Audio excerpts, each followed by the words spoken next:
setiap hari.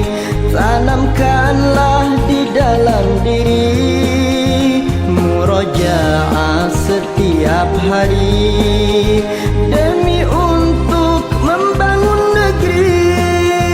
Ketika sendiri, duduk atau berdiri, murojaah tak pernah berhenti.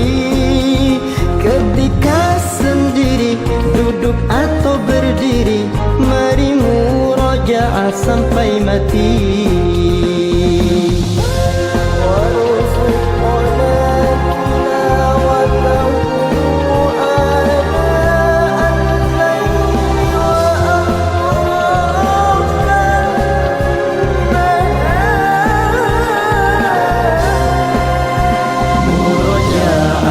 Setiap hari, ikhlaskanlah di dalam hati, murojaah setiap hari.